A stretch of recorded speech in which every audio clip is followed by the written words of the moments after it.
I'm going to try to make the connection between these very nice feelings of awe and wonder and the noosphere, but only at the end. I will first go a little bit deeper into what is this awe or this wonder.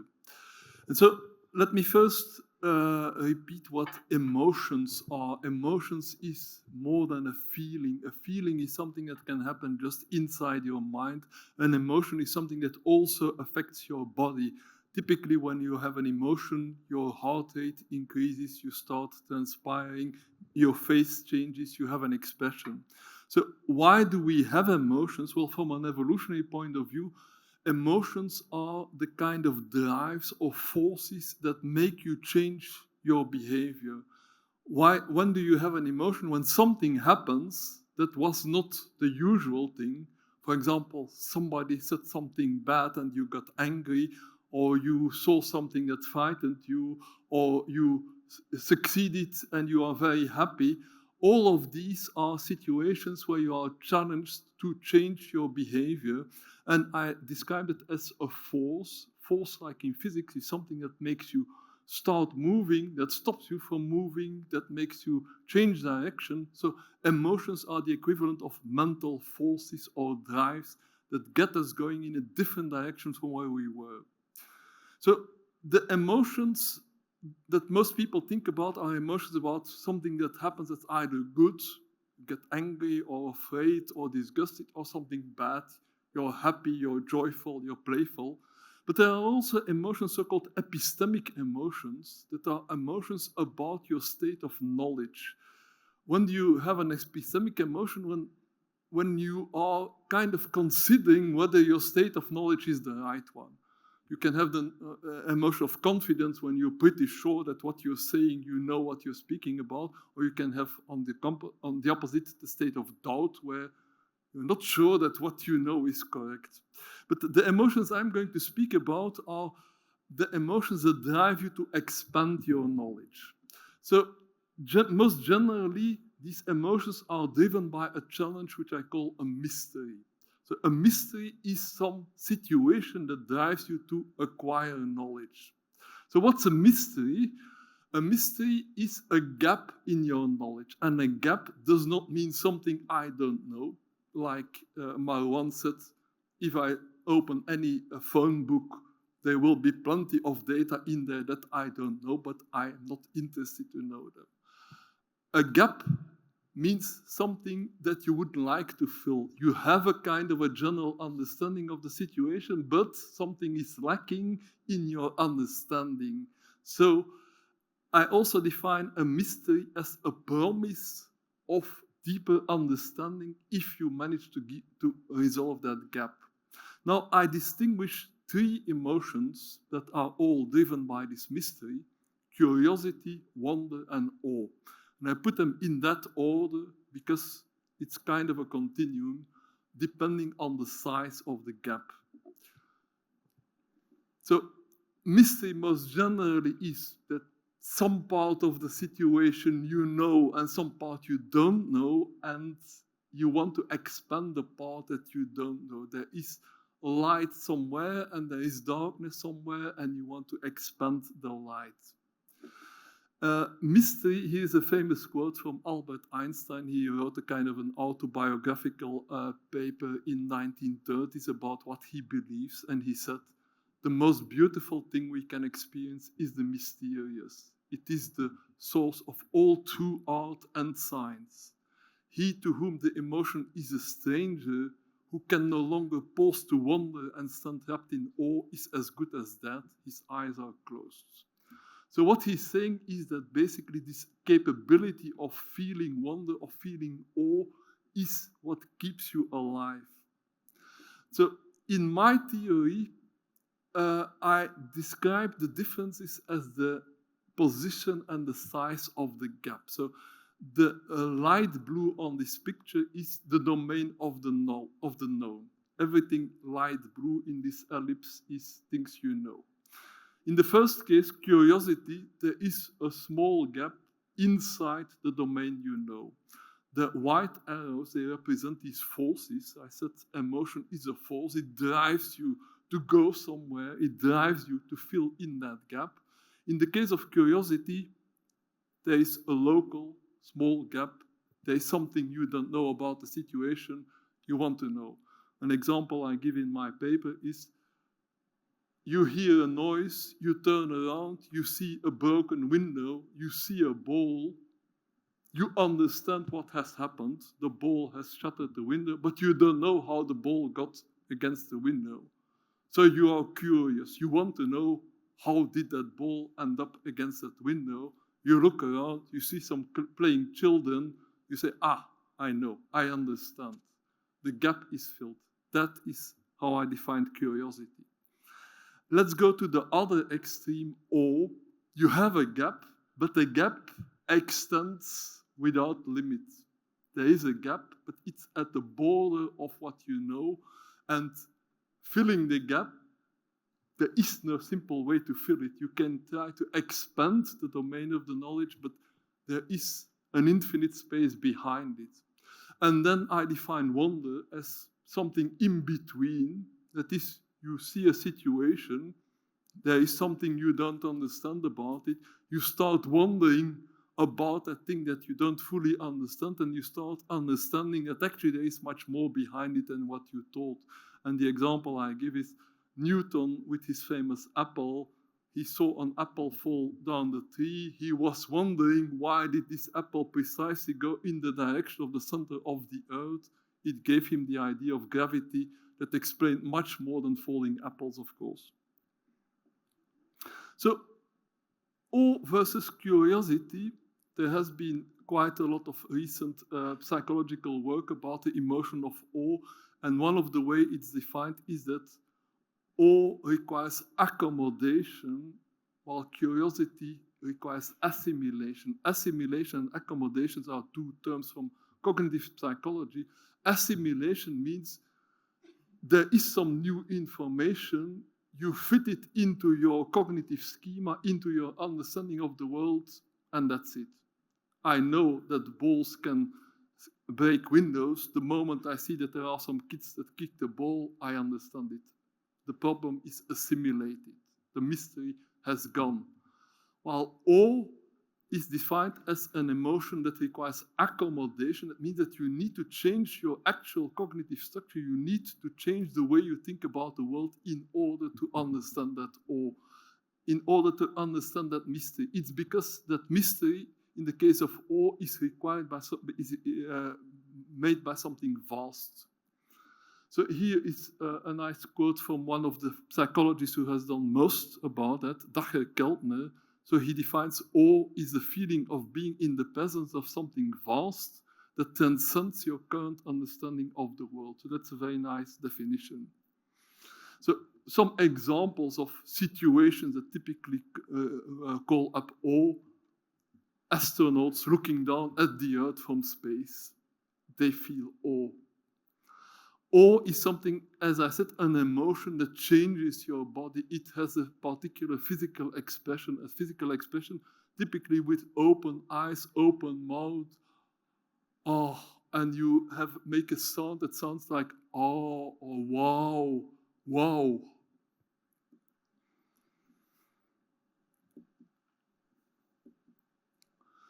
Another example of a typically awe-inspiring phenomenon is a waterfall, a thunderstorm, a volcanic eruption. By the way, most of the photos that you will see here are photos that I made. That is, for example, one of my photos. And I have noticed that in the photos I make, I'm an amateur photographer who can make pretty nice things. Typically, I see that there are the elements of awe in there. So, Marwan already mentioned this guy, Rudolf Otto, who was a German theologian writing in the 1920s. He wrote a book about the holy, about what it is, this feeling of sacredness, holiness, something that transcends our normal understanding. And he called it the numinous. So the numinous is a term for a mystery that is so big that we really don't understand it. And he called it a mysterium tremendum et fascinans.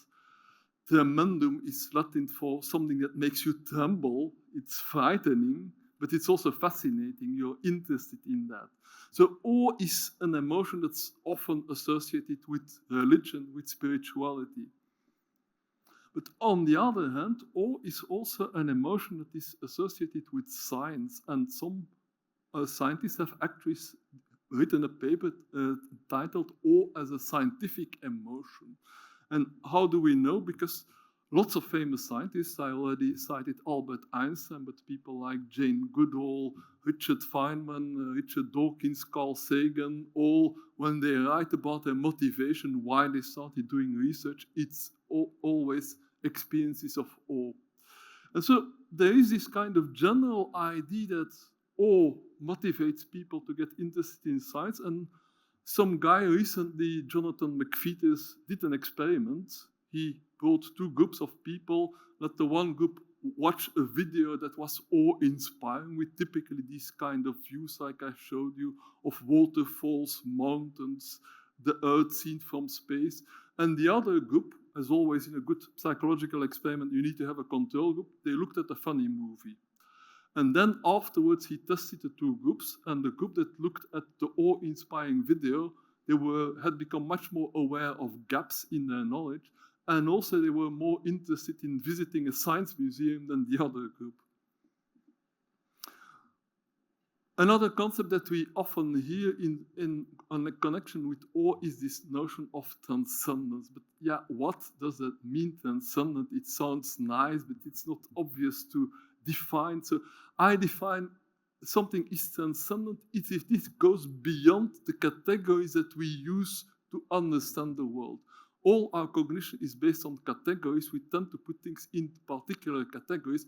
That is a cat, that is a road, that is a ball, that is a person, etc. When you can't put it into a category, that's when I would say that it is transcendent. Now, there are two concepts of transcendent I have borrowed a little bit from my friend Raphael here. I'm not using exactly his terminology, so he may not completely agree with me, but it's close enough, I think. So there are two types of transcendence. There is a transcendent that is confined. I call it confined. Raphael calls it refined, which is a transcendent that is kind of encapsulated. It's like you go to a cathedral, it's all very awe-inspiring. You listen to the mass, you listen to the beautiful sounds, but it's a ritual. It's all fit into well-known ritual symbols, etc. You know there is something that you don't understand. There is some God beyond the cathedral, but you're not directly in contact with it. It's mediated. There is a priest that will explain to you how to do it. You're not directly in contact with the transcendent. So what Raphael then suggested was that we also need this idea of role transcendence. That means unmediated transcendence. The transcendence that comes from being directly confronted with something for which you don't have the categories to classify it, something that's boundless, something that's infinite. But when we speak about awe and science, many people will say, yes, but science is quite the opposite of awe because science puts everything in boxes. It reduces everything to mechanisms, to spiritless material things.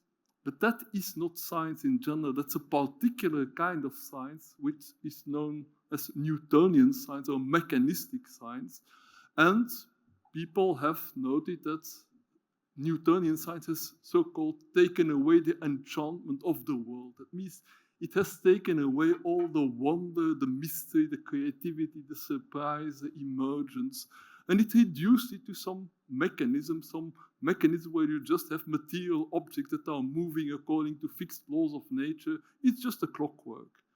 That view of science, that's not what I mean by science. There is a new science, and that's a new science which, among others, Teilhard de Chardin was arguing for.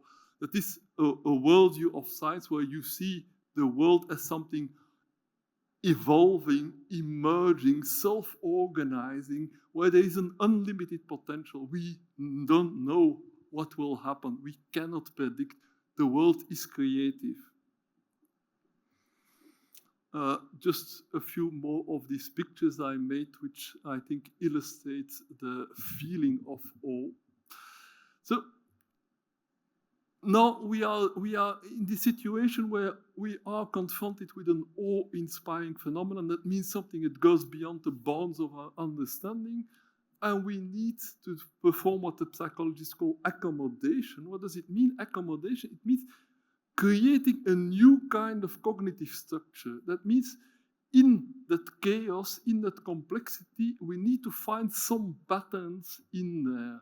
Patterns that are not explaining everything. It's never possible to explain everything, but we want to find some kind of a order, some kind of a harmony, and that is indeed what we all do, what our brain does, what science does. We are looking for patterns. In science, we describe these patterns typically by mathematics, concepts such as symmetry, recursion, fractals, geometrical forms. There are many techniques, many ways of representing patterns. But for me, the simplest things to explain a pattern is you have a certain motif that repeats. It repeats without any limit, but it repeats with variations. It's not just the same thing again and again. It's something that is similar to, but not exactly the same. So this is an example of this kind of repetition with variations. All these tree trunks are similar, but they're not the same. Each tree is different. Each tree is a little bit bigger or thinner or narrower or more farther away. That's typically the kind of patterns we find in nature. We find patterns which repeat, but with variations. And that's, of course, also what art has been doing. And of course, here we are in Morocco. This is a photo I made in Marrakesh in Dar el Basha. Islamic art in particular uses this kind of repetitive patterns, patterns that repeat, but that are not completely the same. And these are, of course, the most famous examples in science, the fractals, where you have indeed a simple mathematical algorithm that repeatedly is applied, but each repetition adds something and it's not always the same.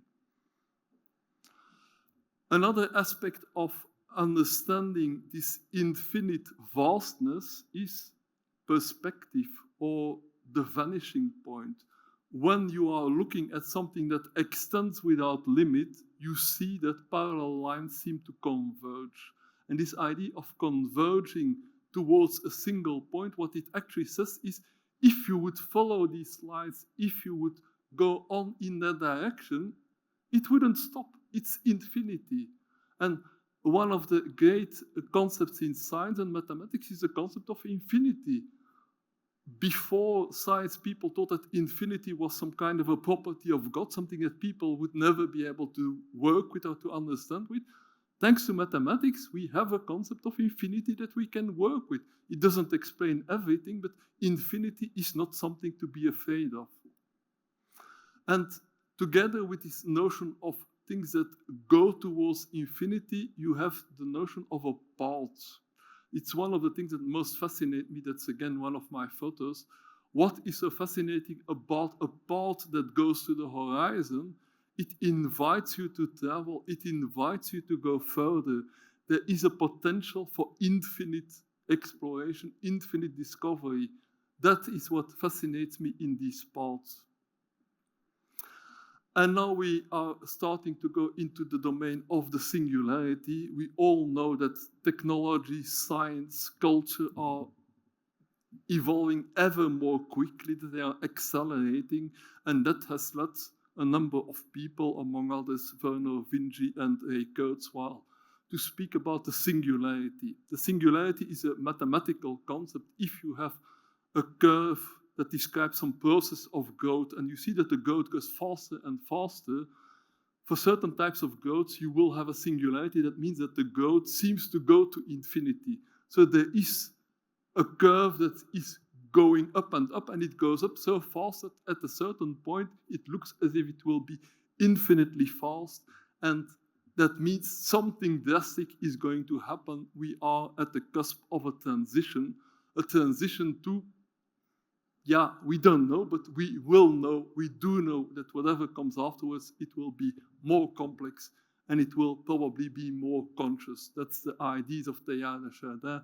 Evolution is the growth of complexity, growth of consciousness, and the singularity seems to imply that we are reaching a point where this process, this transition to this higher level of consciousness or complexity is pretty near. So my interpretation of what would be the singularity, most technology philosophers think that it will be the emergence of an AI that is smarter than humans. I don't believe in an AI as being something separate from humans. I think always in terms of this collective intelligence. The noosphere, or what I have called the global brain, is this network of people and machines, computers and knowledge bases all together forming this super conscious entity. So it's of course very difficult to say what will happen after that singularity. We are knowing that we are moving towards something that looks as if it's going to be infinite, something maybe that Teilhard might have called the omega point, but what will we find beyond? So my answer is, whatever it is, it will be the noosphere, but it will be a different noosphere from what it is now. We don't yet know what it will be. So I come to my final slide, which is more kind of an invitation for the discussion that will follow afterwards. So we can define the noosphere as a pattern of collective thinking. It is extraordinary, it is vast. That means it has the kind of properties that would normally elicit this notion of awe. It is something that transcends any individual consciousness. No individual human, no individual AI can understand the whole of the noosphere. We know it's getting smarter, more knowledgeable, more data, ever more quickly. So it seems to be going towards this kind of a limit, this kind of a singularity.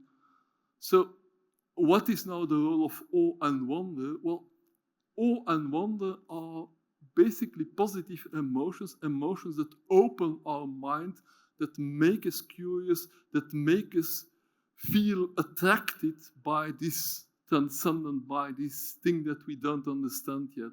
So what I'm hoping for is that we, as human energy, can mobilize these emotions of awe and wonder to make people first become enthusiastic, be optimistic about this idea of the noosphere emerging, what we have called the third story, but that it also will hopefully make us feel that we are just a part of this whole thing. We are not mindless atoms being thrown around by all kinds of random forces. No, we are participating in that. We are part of it. So that is also, awe is an emotion that creates what psychologists call the small self. It tells you you're not as important as you think you are. You're just this little thing in this vast world. But this vast world is interesting, it's fascinating, it's something to look up to.